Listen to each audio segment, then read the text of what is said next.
നിങ്ങളുടെ ക്ഷേമം മാത്രമാണ് ഞങ്ങളുടെ ലക്ഷ്യം. എഴുത്തും വായനയും അറിയാത്ത ഒറ്റ കാരണം കൊണ്ടാണ് നിങ്ങളെ പലരും ചൂഷണം ചെയ്യുന്നത്. ഇനി അതുണ്ടാവാൻ പാടില്ല.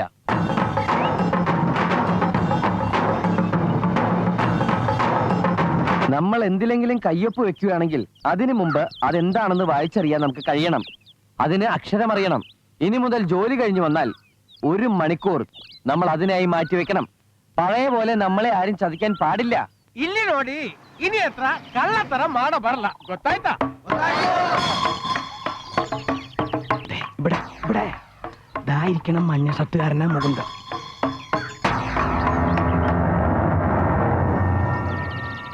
കന്നഡ ക്ലാസ് എടുക്കുന്നത് രാധയാണ്, മലയാളം ക്ലാസ് ഞാനും. ഇംഗ്ലീഷ് ഇല്ല, ക്ലാസ് ഇല്ല. ക്ലാസുകൾ നാളെ മുതൽ തുടങ്ങാനാണ് വിചാരിക്കുന്നത്. എല്ലാവർക്കും ബാങ്കിന്റെ വക സ്ലേറ്റും പെൻസിലും ഫ്രീ. ഇതിനൊന്നും എന്നെ ബഹുമാനിക്കേണ്ട കാര്യമില്ല. ഇരുന്ന് എവിടെ? ഇതൊക്കെ തരുന്ന ബാങ്ക് അല്ലേ സാറേ?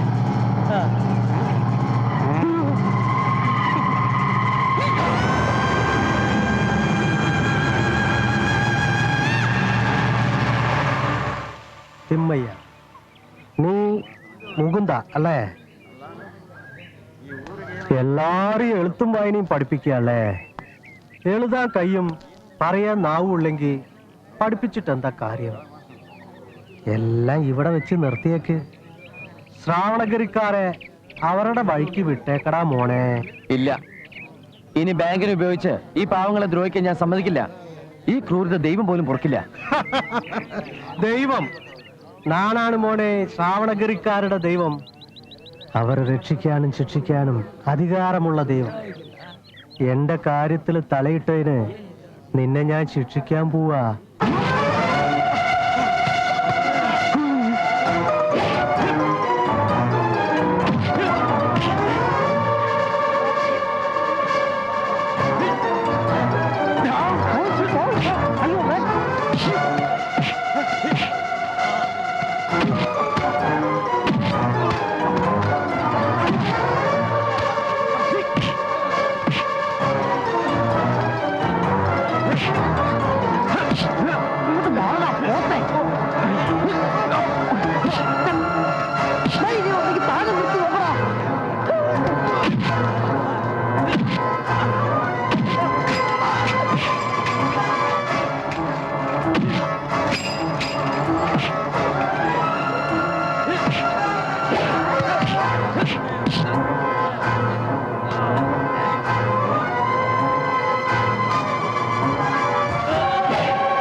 ನನ್ ಮುಂದೆ ತೋರಿಸಿದ ಕೈ ನಿನಗೆ ಬೇಕು.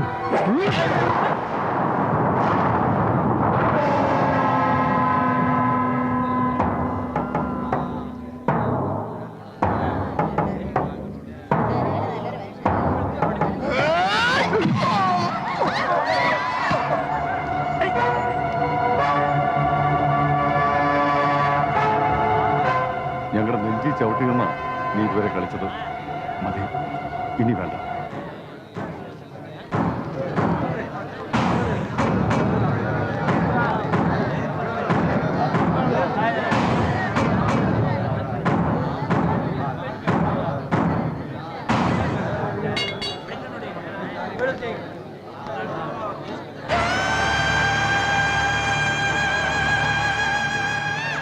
നീ ജയിച്ചു എന്ന് കരുതണ്ട. ഇതേ നാട്ടുകാര് നിന്നെ പേപ്പട്ടിയെ പോലെ എറിഞ്ചോടിക്കുന്ന ഒരു ദിവസം വരും. കാത്തിരുന്നോ?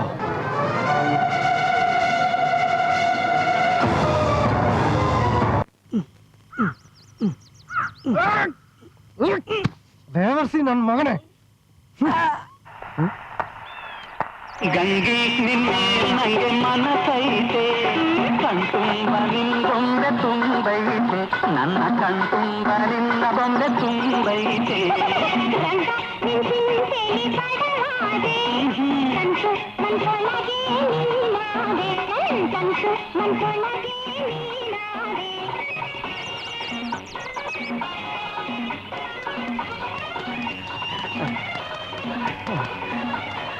എന്താ തിമ്മയ്യ ഞാൻ ഈ കേക്കണേ? എന്ത് എന്ത് കേട്ടു എന്നാ താൻ പറയണത്? തിമ്മയ്യൻ ബാങ്കിലെ പണം തിരിച്ചടക്കാൻ ഏറ്റുണ്ടോ?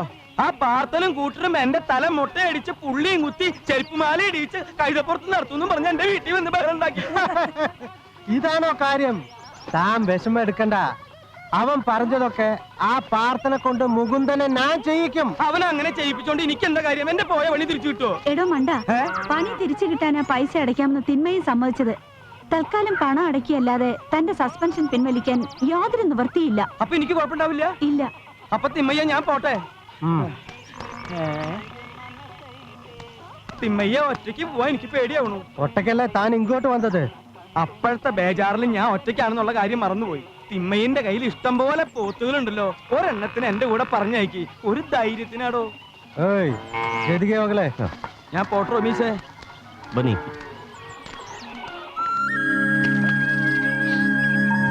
പാർത്ത, ഓയ്,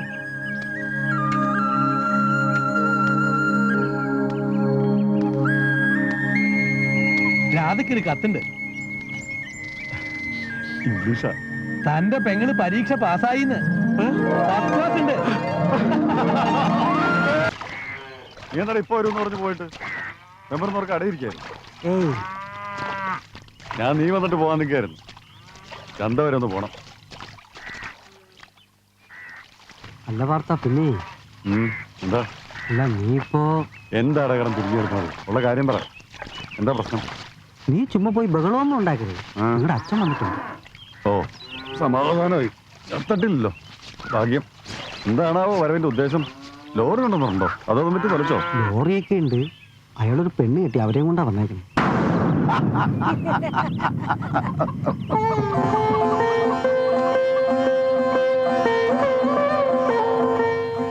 ചെല്ലേ, അകത്തേക്കല്ലേ. ഞാൻ പറഞ്ഞില്ലേ മോൾക്ക് നിന്നെ ഇഷ്ടാവുന്നു. അവൾ എന്റെ മോളാ.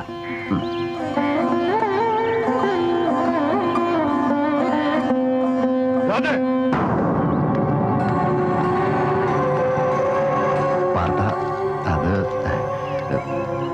ഇത് ഗോമതി, നിന്റെ ചെറിയമ്മയാ. മോളെ ചെറിയമ്മ വിളിച്ച് വേഗത്തൂടെ.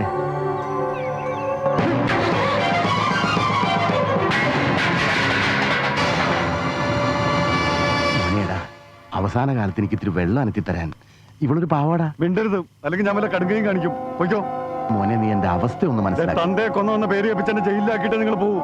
രണ്ടിനും വേണ്ടി തുണ്ടും തുണ്ടൊക്കെ ഞാൻ. പൊയ്ക്കോ മോനെ, ഞാൻ പോകാൻ. എടാ ഞാൻ പറയട്ടെ. ഒരാൾക്ക് പോകാനല്ലേ പറഞ്ഞു? എടാ പാർത്ത, എടാ, ഞാൻ എന്തായി കാണിക്കണേ നീ? അയ്യോ, അയ്യോ, വേണ്ട. അയ്യോ, ഒന്നും പറ്റില്ല. അയ്യോ, അയ്യോ, വേണ്ട. പാർത്ത, എന്താ ഇത്? ഇവിടെ താമസിക്കാൻ ഇഷ്ടമല്ല. ഈ വേണ്ട. ആൾക്കാർ നോക്കിക്കിടെ കണ്ടില്ലേ? വെറുതെ ഒരു സീൻ ഉണ്ടാക്കണോ? എത്രയല്ല അച്ഛനല്ലേ? അച്ഛൻ? എനിക്ക് നോക്കും അച്ഛനില്ല. പണ്ട് ഇതുപോലെ ഒരുത്തിയായിട്ട് ഇടപാട് തുടങ്ങിയപ്പോഴാ എന്റെ അമ്മ ആദ്യം തളർന്നു വീണത്. ഇയാളെ കുറിച്ച് ഒരു തെണ്ണപ്പെട്ട എന്റെ അമ്മ ചത്തത്. ചത്താൽ ഇയാൾ കൊന്ന. ആദ്യം പിടിപ്പിച്ചു ഇയാളുടെ അമ്മയെ കൊന്ന. മോനെ പാർത്ത, ഇത് അങ്ങനെയല്ല. ഞാനിവിടെ റേഷ്യ ചെയ്ത് കെട്ടിക്കൊണ്ടു വന്നേക്കണതാ. എടാ, ഞാൻ പഴയ ചക്രവാണിയല്ല. നീ എന്നെ വിശ്വസിക്കേ. മിണ്ടരുത്. കല്യാണ പ്രായത്തേക്കുന്ന ഒരു പെണ്ണ് വെക്കുമ്പോ സ്വന്തം കല്യാണത്തെ കുറിച്ച് ആലോചിക്കുന്ന ഒരു തന്ത എനിക്ക് വേണ്ട. ചക്രവാണി, തൽക്കാലം നിങ്ങൾ ഇവരെ കൂട്ടിട്ട് പോ. ഇപ്പോഴത്തെ കല്യാണം ഇറങ്ങുമ്പോ പാർത്തൻ തന്നെ നിങ്ങളെ വന്ന് കൂട്ടിക്കൊണ്ടിരും. ഹാ, ഇതിനെയും കൊണ്ട് ഞാൻ എവിടെ പോവാനാ? അങ്ങനെ വെറും കൈയോടെ ഇവിടെ ഇറങ്ങി പോവാന്ന് പറഞ്ഞാ ഇത് എനിക്കൂടി അവകാശപ്പെട്ട മണ്ണാ.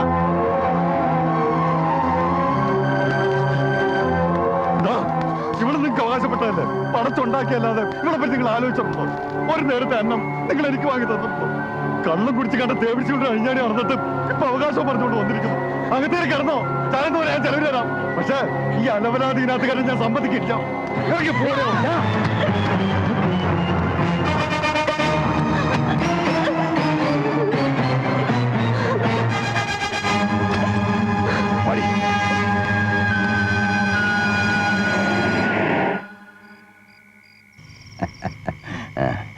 ഗോമതി, 2-3 കാപ്പിയിട്.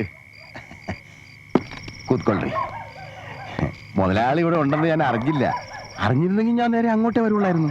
തന്നെയും ഭാര്യയും പാർത്താൻ ഇറക്കി വിട്ട വിവരം നിമ്മ എസ്രേനു പുട്ടണ്ണ.